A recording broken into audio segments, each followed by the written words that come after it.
దేవా నాయన మేము ఏ పార్టీ వారి ఈ లోకంలో మమ్మల్ని ఎందుకు నీవు కలగా చేస్తానన్నావు. అవును నాయన నీ దాసురాలను కూడా ప్రభువా ఆ బిడ్డకి ఇచ్చిన బిడ్డలను గొప్ప సేవకులను చేయండి. ఆ బిడ్డల ద్వారా గొప్ప పరిచర్య జరగాలి. ఆ బిడ్డ ఎంతో మీరు ఆత్మీయంగా మంచి అయాదో దర్శన వరం ఇచ్చారు, స్వస్థత వరం ఇచ్చారు.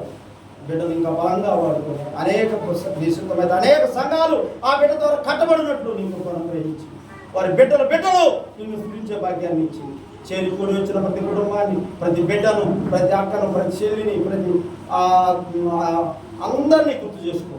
ప్రతి అన్నను, చిన్న బిడ్డను అందరినీ గుర్తు చేసుకోవాలి. ఈ కుటుంబాన్ని ఆశీర్వదించి బిడ్డలు నీ నుండి తొలగిపోక ఈ లోకంలోకి మరలా తిరిగి వెళ్లకుండా నీలోనే కొనసాగించి ఈ సంఘాన్ని ఇంకా అభివృద్ధి పరిచిన ఆయన ఈ సంఘంలో ఇంకా అనేక ఆత్మలు కొత్త ఆత్మలు వచ్చేలాగా నీ సహాయం అనుగ్రహించమని స్తోత్రాలు చెల్లించుకోండి. ఇంతవరకు మీరు ఇచ్చిన సమయాన్ని బట్టి మీ మనవానికి స్తోత్రాలు చెల్లించుకుంటూ మీకే ఘనత మహిమ ప్రభావాలు చెల్లుగా ప్రార్థించుకుంటూ మా కొరకు త్వరలో రాయన యేసుక్రీస్తు వారి అతి పరిశుద్ధ నామమున, అద్వితీయ నామమున, ధవల నామమున అడిగి వేడుకొని ప్రార్థిస్తున్నాను పరమ తండ్రి. ఆమేన్ ఆమేన్ హల్లెలూయా. అందరికీ మరోసారి వందనాలు. అమ్మగారికి, మా సిస్టర్ గారికి వందనాలు. నా జాతక రొమ్మ ఇది శాతం అందరూ వేసి నిలబడితే ఆరాధన జరుపుకున్నాక మరి తదుపరి సాక్ష్యం మన మధ్య సాక్ష్యం చేసుకున్నాం. అందరూ కూడా కొద్ది నిమిషాల స్థలం పెట్టుకుని చక్కని ప్రార్థన చేసుకున్నాం. అందరూ కూడా పూర్ణ ఆత్మలో పూర్ణ శక్తితో ఆరాధన సమయంలో ఆరాధన చేసుకున్నటువంటి దేవాతి దేవుడు మన ఆరాధన ఆయన పరలోక రాజ్యం మన ధూపం వల్ల చేర్చుకుంటాడు. మరి ప్రతి ఒక్కరు బలహీనంగా ఉన్న ప్రతి ఒక్కరు కూడా ఆరాధన ఏకీవించాలి. హల్లెలూయా హల్లెలూయా హల్లెలూయా. స్తోత్రం పరిశుద్ధుడా, ప్రేమ కలిగిన మా తండ్రి, కృప కలిగిన యేసయ్యా నీకు వందనమయ్యా. గొప్ప మనానికి వందనమయ్యా, శక్తిమంతుడానికి వందనమయ్యా. మమ్మల్ని మిక్కిలిగా ప్రేమిస్తున్న మా ప్రియ పరలోకపు తండ్రి నీకు స్తోత్రమయ్యా. ఉన్నవాడానికి స్తోత్రమయ్యా. ఇప్పటి వరకు వాక్యంలోకి నడిపించిన దేవానికి స్తోత్రమయ్యా. రానున్న దేవానికి స్తోత్రమయ్యా. నీ సన్నిధిలో అనేకన్ని సాక్షులుగా ఉంచే దేవానికి స్తోత్రమయ్యా. అయ్యా వెన్నిక లేని వారిని వేల మందిగా మార్చగలిగిన దేవానికి స్తోత్రమయ్యా. నశించే వారిని రక్షించేవాడానికి స్తోత్రమయ్యా. అయ్యా నీ నామములో శక్తి ఉందయ్యా. అయ్యా నీ నామములో బలం ఉందయ్యా. ఎక్కడ ఇద్దరు ముగ్గురు కూడి నిన్ను ఆరాధిస్తారో, నిన్ను ప్రార్థిస్తారో వారి మధ్య ఉంటానని చెప్పిన దేవానికి స్తోత్రాలు చెల్లిస్తున్నాం ప్రభా. అయ్యా మా మధ్య మీరు ఉన్నారని మేము నమ్ముతున్నాం ప్రభా. ఈ ఆరాధనలో మీరు ఉంటున్నారని మేము నమ్ముతున్నాం ప్రభా. ఈ ఆరాధనలో నీ ఆత్మగా మమ్మల్ని నింపుతున్నారని నమ్ముతున్నాం ప్రభా. అయ్యా ఈ స్థలం అందునా తండ్రి నాయన అగ్ని జ్వాలల వలె నీ ఆత్మ తండ్రి కుమ్మరించమని కోరుకుంటూ యేసు నామములో అయ్యా మా చేతులు పట్టుకోండి ప్రభా. అయ్యా మా దుఃఖ దినాల నుంచి విడిపించండి అయ్యా. మా వ్యాధి రోగాల నుంచి విడిపించండి అయ్యా. మా బాధల నుంచి విడిపించండి అయ్యా. అయ్యా మార్గమై ఉన్న దేవుడు అయ్యా. నీవు సమస్తానికి ఆనందమై ఉన్న దేవుడు అయ్యా. కుంగిని వారిని లేవనెత్తగలిగిన దేవుడు అయ్యా. సహాయం అందించమని అయ్యా ఈ మధ్యాహ్నకాల సమయాన నీ సన్నిధిలో రెండు చేతుల ఆకాశము తట్టు చూపిస్తూ అయ్యా నేను ఆరాధిస్తుండగా అయ్యా నా ఆరాధన ధూపం వలె నీ పాదాల వద్దకు చేర్చుకుని నీ రాజ్యంలో నా తండ్రి నాయన అయ్యా నన్ను జ్ఞాపకం చేసుకుని నాకు సహాయం అందించమని, నాకు ఆరోగ్యం దయచేయమని, నాకు స్వస్థత దయచేయమని, అయ్యా నన్ను విడిపించమని, నా శాన నుంచి నన్ను విడిపించమని యేసు నామములో ప్రార్థించని వేడుకుంటున్నాం తండ్రి. సమస్తానికి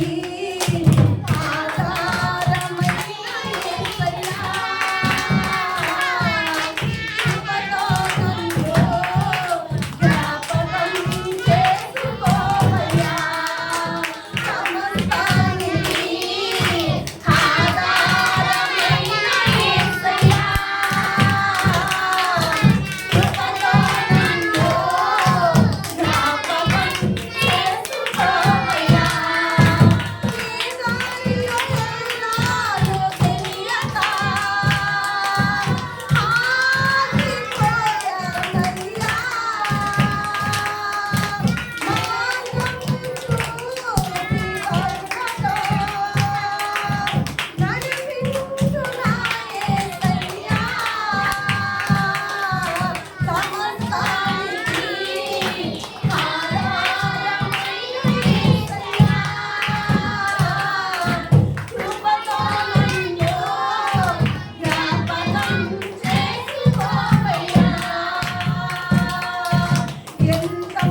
సాక్ష్యం మంచి దేవుడి సేవ అనేకమి నిజంగా ఏ టైంలో అనే వస్తున్నావా పరిచర్య కంటే అమ్మ మీరు ఎప్పుడు రమ్మంటే అప్పుడు వెల్కమ్ అన్నట్టున్నాడు. దేవుడికి మైపోతారు ఎదురుగాక కమ్యూన్ అన్నట్టు చాలా మంచి పరిచర్య చేస్తున్నాడు.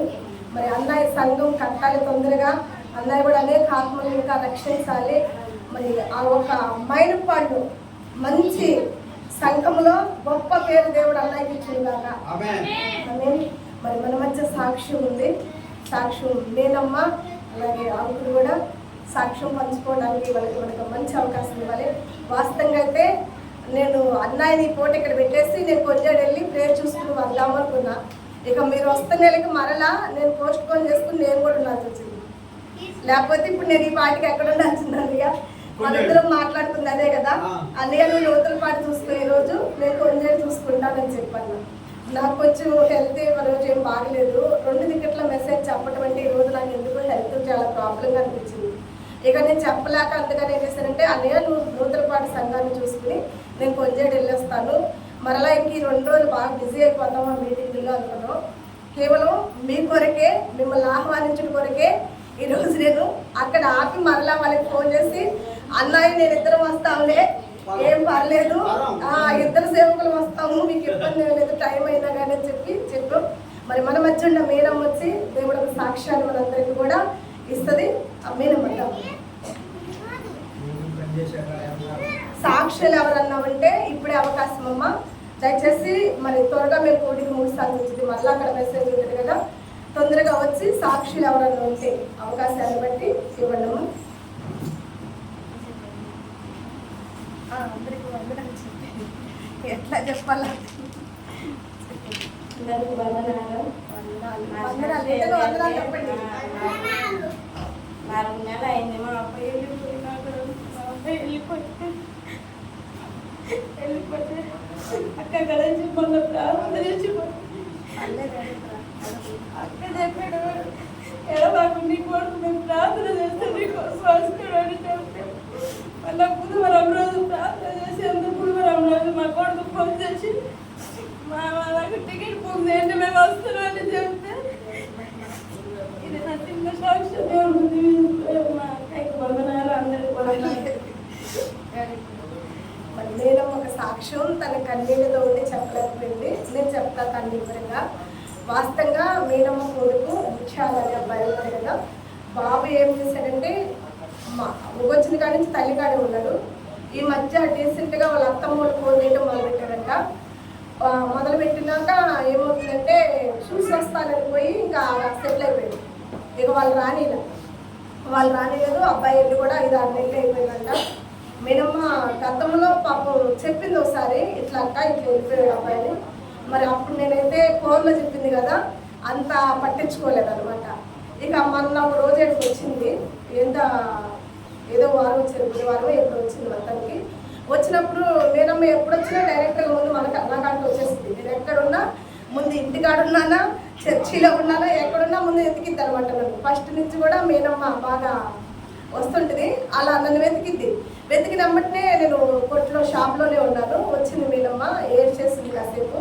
అక్క నా కొడుకు వెళ్ళిపోయాడక్క, 4 నెలలు 5 నెలలు అవుతుంది అబ్బాయి వెళ్ళిపోయి, అక్క ఎన్ని రోజులు సాగలేదు కదా. నాకు కూడా చాలా బాధ అనిపించింది. అంకులు సొంత కొడుకుని చూసినట్టు చాలా బాగా ప్రేమించి చాలా బిడ్డల దగ్గర తీసాడు. ఆ బిడ్డలు ఎక్కడొచ్చినాక ఆ అంకులకి కొంచెం ఆదరణ అవుతాడు అనుకున్నాం మనం కూడా. కానీ ఆ పిల్లోడు అలా వెళ్తే నాకు కూడా చాలా బాధ అనిపించేసి ఇంకా నేను అంకులతో కూడా కాకుండా మీనమ్మతోటే అన్నాను అన్నమాట. తర్వాత ఇద్దరు వచ్చి మందిరంలో ప్రార్థన చేసుకునేటప్పుడు చెప్పాను, మీనమ్మ నీ కొడుకు ఎలా వెళ్ళాడో అలాగే వస్తాడు అంటే, లేదక్క ఇంకా అవకాశం అయితే ఏం కుదరట్లేదు అని అంటే, పర్లేదు మీనమ్మ నేను ఒకసారి కాల్ చేసి మాట్లాడతాను, నా స్వరం విన్నాక దేవుడు అతని హృదయాన్ని వేరేకుండా చేస్తాడేమో చూద్దామని చెప్పి నేను కాల్ చేసి మాట్లాడి ఏంద్రా అమ్మను వదిలిపెట్టి ఇట్లా వెళ్ళిపోయావంట ఏంటంటే, వస్తా పాస్టర్ మండి వస్తా, కానీ ఇప్పుడైతే రాను టైం పట్టింది, వస్తా ఎప్పటికైనా కానీ టైం పట్టింది అన్నాడు. ఇక మేనమ్మ మాట్లాడినప్పుడు కొంచెం బాధపడింది, టైం పట్టింది అంటక్క రానంట అన్నప్పుడు నేను చెప్పాను, మేనమ్మ నో ప్రాబ్లం, ఎందుకంటే అతని హృదయాన్ని దేవుడు కదిలిస్తాడు. దేవుడికి మహిమ కలుగును కాక. ఖచ్చితంగా నీ పెట్టి ఎన్ని చేరే బాధ్యత నాది, నువ్వేం భయపడగా కన్నా. ఇక భార్య భర్త ఇద్దరు చక్కగా ఆలయంలోకి వచ్చి అమ్మ ప్రార్థన చేయమ్మా, మీరు ప్రార్థన చేయించుకుంటామన్నారు. ప్రార్థన చేసినప్పుడు కూడా మీరు భయపడద్దు, ఈసారి వచ్చేటప్పుడు సంతోషంగా సాక్ష్యంగా దేవుడు ఆలయంలోకి మిమ్మల్ని ఆహ్వానిస్తాడని చెప్పాను. అలాగే సాక్ష్యంతో రోజులు కూడా ఎక్కువ రోజులు పట్టిందా. వాడందరికి వాడే ఫోన్ చేసి నాకు టికెట్లు బుక్ చేయడం మరి వస్తాను. దేవుడికి మహిమ కలుగును కాక. మరి దేవుడు చేసిన కార్యం ఇది, అంతేనా? మాలో అయితే ఏం లేదు. ఒకవేళ అనుకోవచ్చేమో, మా అమ్మ పాస్టమ్మ కాదు మేడమ్మ అదే అంటది.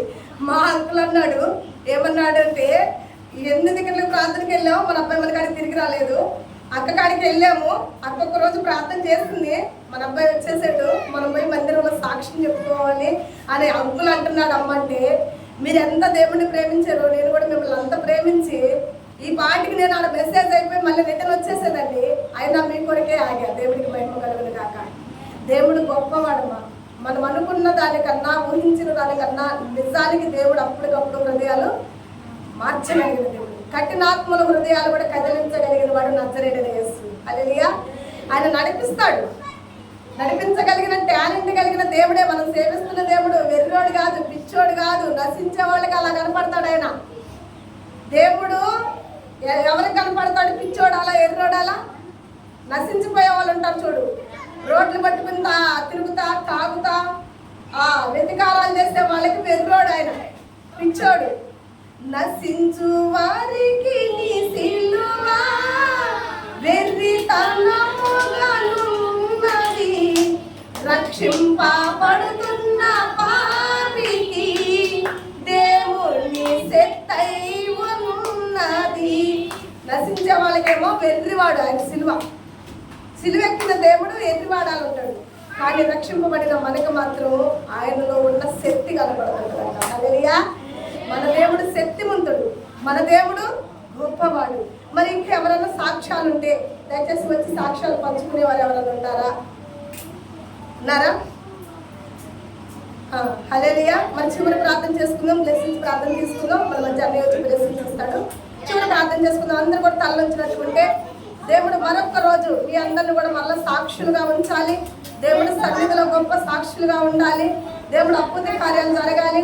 మరి రేపు జరగబోతున్న మీటింగుల్లో కూడా దేవుడు మనకి సాక్షులు అందుగా ఉపకారడమ్మా. రాయి ఒకసారి ఇక్కడ లైవ్ వెళ్తుంది, లైవ్ లో జనం కూడా చూస్తారు కదా. సాక్షులు ఎవరిని ముక్తించామో అది కూడా చూడాలి కదా దేవుడు. ఒకసారి ఇటు వచ్చి అమ్మ, ఆ అమ్మను వదిలిపెట్టి వెళ్ళిన కుమారుడు, మరలా తిరిగి వచ్చిన కుమారుడు. ఇదిగో చూడండి, ఆ జుట్టుగా 2 పిసికిలు కూడా ఉన్నట్టుంది. బాగుందా? 2 పిసికిలు వచ్చి గూడు పెట్టుకోవచ్చు దాని మీద. హల్లెలూయా. మరి ఇక మీదట ఎప్పుడు ఆ తల్లిదండ్రుల్ని, ఆ కుమారుడిని విడిచి వెళ్ళకుండా వారికి తోడుగా ఉండాలని అబ్బాయి ఒక పాస్టమ్గా కూడా ఆజ్ఞాపిస్తున్నా, సరేనా? ఇదిగో నిన్ను పిలిచి నిన్ను దగ్గర తీసే వాళ్ళందరూ కూడా నీకు ఆదరణ కారు. నీ కన్న తల్లే ఎప్పటికైనా నీకు ఆదరణ.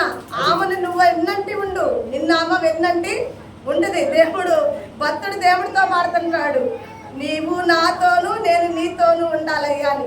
హల్లెలూయా. అలాగే తల్లి బిడ్డల బంధం గొప్పదమ్మా, అంతేనా? తల్లి బిడ్డల బంధం గొప్పది. తల్లి చెయ్యి విడిచావనుకో ఇక దేవుడు చెయ్యి విడిచినట్టే నువ్వు. దేవుడు మనందరిని పరిపాలించేటప్పుడు మనందరి కొరకు ఒక తల్లిని నిర్మిస్తుంటాడు, ఇంటికి ఒక తల్లి. ఎందుకంటే ఆ తల్లి ఏం చేయాలి? ఆ కుటుంబాన్ని కట్టుకునిద్ది, పరిపాలించుకునిద్ది. చీకటితో ఆ తల్లి లెగిసి తన కుటుంబానికి భోజనం సిద్ధపరచుకునిద్ది. గుణవతి అయిన భార్య తన కుటుంబాన్ని కట్టుకునిద్ది, తన గుడారాన్ని కట్టుకునిద్ది. అవునా? కనుక తల్లి వద్ద పిల్లలు ఖచ్చితంగా ఉండాలి. శ్రమలు వచ్చినప్పుడు, కష్టం వచ్చినప్పుడు నేను వదిలిపెట్టిందా? అప్పుడు ఇచ్చేసి వచ్చిందా? వాళ్ళకి ఇవ్వలేదుగా. తను ఎక్కడుంటే అక్కడ ఎనికిడికి పెట్టుకుని తీసుకొచ్చుకుంది కదా, అవునా కదా? మరి ఆ తల్లికి నువ్వు రెక్కలు వచ్చేకి, పక్షికి కనుక రెక్కలు వచ్చినప్పుడు గూడు ఎగిసిపోయినట్టు అట్లా వెళ్ళిపోతే ఎట్లా? హల్లెలూయా. తలలు వచ్చినటువంటి ప్రార్థన చేసుకున్నామా? మీటింగ్ టైం అవుతుంది నాకు. మళ్ళీ అందరూ కూడా పిల్లలు మీరు ఎవరెవరు సైలెంట్గా ఉన్నారో వాళ్ళకి నేను ఈరోజు డబ్బులు ఇవ్వాలనుకున్నాను, కానీ మీరు ఎవ్వరు కూడా సైలెంట్ లేరు. ఒక్క 2 మాత్రమే సైలెంట్గా. దీపిక పోతే ఇంకొక శాంతి, వాళ్ళిద్దరికి చెరొక 10 రూపాయలు ఇవ్వబడతాయి. ఇప్పుడు మీరందరూ జీరోలే, ఎందుకంటే మీరు హీరోలు అయ్యే అవకాశం లేదు. తలంచుకోండి. ప్రేమ కలిగిన మా తండ్రి, కృప కలిగిన యేసయ్యా నీకు స్తోత్రమయ్యా. దీవించండి, ఆశీర్వదించండి. ఇప్పుడు వరకు సాక్ష్యాల్లోనూ, వాక్యంలోనూ, ఆరాధనలోనూ మమ్మల్ని ముందుకు నడిపించి యేసు నామములో ప్రార్థిస్తున్నాం తండ్రి. ఆమేన్. మన మధ్య ఉన్న అన్నయ్య వచ్చి బ్లెస్సింగ్స్ ప్రార్థన చేస్తాడు. ముగించుకుందాం అక్క. కానుకలు పట్టుకుని. పరలోకమందున్న మా తండ్రి